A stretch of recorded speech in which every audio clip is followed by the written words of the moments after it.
John Scott here with Jonathan Acosta. The Bills wrapping up their 3 days of mandatory minicamp and thus putting a bow on the entire offseason program now.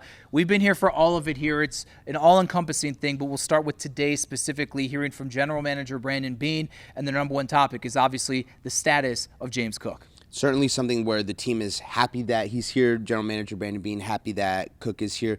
Sort of, you got the sense that Beane and the team expected Cook to be here when the time came that he needed to be here, aka maybe didn't expect him during the voluntary portion of OTAs, but this is a mandatory part of the offseason. Cook is here. I don't know what it means for the contract going forward. I get the sense that we're probably not going to see something happen with this contract between now and training camp, but Brandon Beane did say that whether there's a contract or not a contract done, that he expects and believes Cook will be at St. John Fisher for training camp. Brandon Beane steadfast in his entire time being here. He does not negotiate through the media, so didn't really want to give any sort of an indication on where talks are currently, if there's been any progress, if there's been a lack of progress, even how extensive the dialogue has been from either side. Both sides, though, Cook saying a few days ago, and now Beane echoing that. The expectation is he will be there to start training camp. I guess really the question then from there will be, how does he participate? I tend to believe we'll see exactly what we see out of James Cook every other time. Let's move to some of the action on the field today. Shorter, quicker type of practice here. But they were working a lot of goal-to-go situations, which makes for a lot of highlights here. And Dalton Concaid is a guy that all spring we've had our eyes on, and he was really shining out, capping a strong spring. It's something where in the red zone sort of situation, you figure the Bills want Kincaid to sort of grow into that role of a guy that can be a reliable go-to target in the red zone. To your point, a lot of nice catches today. One that sticks out in my head was a catch in the corner of the end zone contested over Derek Forrest, who's seeing some time with Cole Bishop and DeMar Hamlin being left out of these practices, seeing some more opportunities out there on the field. Kincaid, a nice catch. He had another pretty good catch in that sort of 7-on-7 goal-to-go sort of situation. So that's exactly what you want to see if you're the Bills. And there's been more than one person make the comment this offseason. I want to say Brandon Beane. I want to say Joe Brady said it, where they see more confidence in Dalton Concaid's game. I bet that has a lot to do with the fact of him probably starting to feel a lot more comfortable coming off that injury, being in a better place with that leg. And if you're seeing more confidence out of Dalton Concaid going into year 3, maybe closer to what he had his rookie season, where he had a very successful rookie year by rookie tight end standards, I think that's something that this offense is going to be very pleased with. The reason we talk so much about Dalton Concaid is because when the general manager and head coach multiple times reference similar things in a more open, honest, publicly critical fashion, it's going to raise the antenna. Now, Beane kind of taking a step back here today and saying, I might have been a little too harsh in the way I came across. It's simply about health with Dalton Concaid. You saw him healthy for the most part his rookie season. He certainly wasn't, and battling through it a year ago. We'll see how year 3 goes now that he's on the field. But what you see in shorts and a T-shirt and helmets with not much contact, he's healthy. He has put on some weight, the body armor that Brandon Beane talks about, and good things moving forward. And to his credit, that's something that when you spoke with him earlier today, actually, he sort of addressed the same thing in terms of like his focus during this point of the offseason has really been to be in the weight room and put on that body armor. It's hard to be resistant to injury, but just maybe be a little bit more protected from injury going forward. We talked about Keon Coleman yesterday because we heard from him very self-aware, critical assessment of his rookie season, on the heels of Beane not really backtracking this time around on his critical assessment of Keon. Says Keon took the criticism phenomenally well, especially for a young player. And just like Kincaid, he is seeing great strides and a response from the second-year wide receiver. I feel like all offseason we're going to have Coleman and Kincaid sort of lumped together, right, as these two young weapons in the pass game, to where if the Bills' offense is going to really reach its full potential, these are going to be guys that have better years this year than they did for the totality of last year. And a lot of what they needed to work on, both of them, a lot of it comes down to being in the weight room, sort of getting more confidence back into their game, and then going out and showing it on the field. So I feel like a lot of what we've said about Dalton Concaid, the same thing applies to Keon Coleman. Maybe not the splashy plays today specifically that we saw from Dalton Concaid, but I think in totality what we've seen from him in terms of OTAs and mandatory minicamp, the more muscle that is visible on his body, a couple of nice plays here and there throughout the days. I think both of them are certainly trending in the right direction going into training camp. Let's not just completely forget about the defense. Beane was asked about Cole Bishop, who, again, was not really participating, a little more out there and present, doing stuff, but not really in teamwork or anything like that.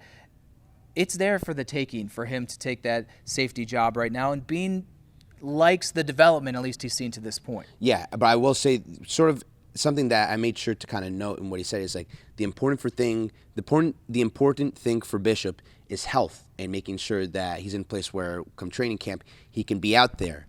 If we remember last year, the starting safety job was also there for the taking, and Bishop unfortunately got hurt during training camp, couldn't take advantage of that opportunity. So I'm sure that's something that is in the back of Bishop's mind, saying with all of this experience in with the playbook and feeling more comfortable in year 2, if he can just get healthy but stay healthy and be able to actually be out there on the field in training camp competing for this spot, I'm sure he feels like he has a great chance to win that job, and the team feels he has a great chance to win that job, again, if he can stay healthy. No Bishop, no DeMar Hamlin has really opened the door for a guy like Derek Forrest to get some opportunities, and when he was signed by the team and introduced, he emphasized emphatically for him in his career, it's always only been about opportunity. He feels like he hasn't really had it very much recently, but when he did, he really popped. There were moments here, I mean, he got beat in some good coverage, I would say, on Dalton Concaid. Just the offense won on a great offensive play here. He's had some moments. I spoke with him after practice today, and he feels like he's getting a good grasp, maybe ahead of schedule on the playbook. And I think he is a guy that if the opportunity is there, if a DeMar or a Cole Bishop cannot get up to speed and get healthy or stay healthy, that's a guy that can truly push them for a starting job. And that's a story you see play out across different teams, different position groups, is you have sort of this picture of what a depth chart might look like going into a season, and then injuries and opportunities arise throughout the course of a mini camp or a training camp. And that's exactly how you get a guy like Derek Forrest, who maybe comes in and honestly might be someone that people forget that the Bills signed, right, with all the other position groups that people are watching, and then slowly maybe start to hear a trickle of him out of minicamp, and then we arrive at training camp maybe, and then he's someone that is maybe getting a little bit more opportunities than you would have expected back around free agency or draft night. So something to keep our eye on. I think obviously the two main contenders for that position are still going to be DeMar Hamlin and Cole Bishop, but can Derek Forrest at least work himself into a position where he's considered to be a valuable backup on the team and really fights for his spot on the 53-man roster? I can't believe it. I forgot to get to this earlier. Max Hairston did not practice on the last day here, dealing with a tweak of the hamstring. Availability is the most important thing to this team. Brandon Beane kind of tempering maybe any sort of a scare by people, saying if this was regular season or whatnot, this is the portion of the year you're extra precautious. Expect him to be ready to go, but still, with a guy who's a fast twitch type guy, you got a 5-6 week break, but just something to maybe put in the back there that's an injury with a hammy you don't want to see popping up early. And the same way we sort of lump Kincaid and Coleman kind of, I feel like we can do this sort of the same with Bishop and Max Hairston, young defensive backs looking to, in this case, get healthy for training camp where they're really going to be battling for a spot. Bishop with Hamlin, Hairston battling with Trey White, where he has the experience in the defense, the knowledge. We've seen him out there getting the opportunities alongside the other starters. So it's not to say that Hairston is behind the 8 ball going into training camp, but like you said, something to keep our eye on. Is he going to be fully healthy? Is he 90% healthy, 80% healthy? I think I'm going to take him at his word and say that it was just a tweak of the hamstring, which in that case, he should be full go for training camp. I'm just going to end on just this little nugget to put in your mind. We'll probably revisit it a little bit going into training camp. Backup quarterback, I think, is going to be something to keep an eye on here. I don't think this is Mitch Trubisky's job. Just set it and forget it. Mike White is here. Honestly, I forgot that Mike White was brought back, and then I remember seeing him out here during OTAs. Mike White is getting opportunities along with Mitch Trubisky to be Josh Allen's backup quarterback. I'm not going to say one way or the other where I think it lands, but I do think that is not something that's going to be number 1 or 2 or 3 on the list of things we'll have our eyes on at camp. But it's going to be on the radar and a talking point.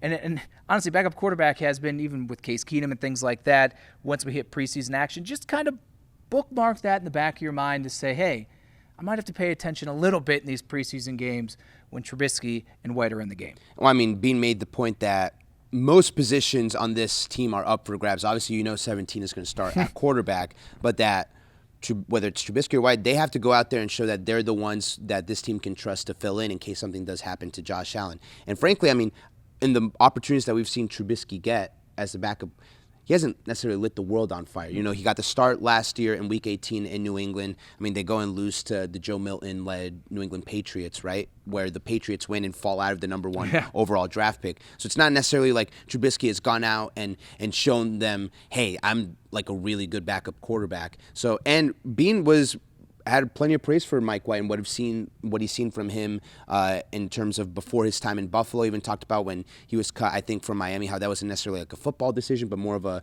financial contract sort of decision. So it seems like Beane really likes what he has in Mike White, and it seems that he was happy to get him back here in Buffalo. So you're right. I think that's going to be an interesting position battle to watch. Not the top one like safety or cornerback, but every position on a 53-man roster is important and valuable, including that backup quarterback position. So we're going to certainly be watching in St. John Fisher. Now everybody rests, takes vacations, gets away for a little bit. Not us, unfortunately, but until training camp expected to begin late in July at St. John Fisher University up in Pittsford, the Rochester area, with Hard Knocks also there along for the ride. With Jonathan Costa, I'm John Scott for Channel 2 Sports.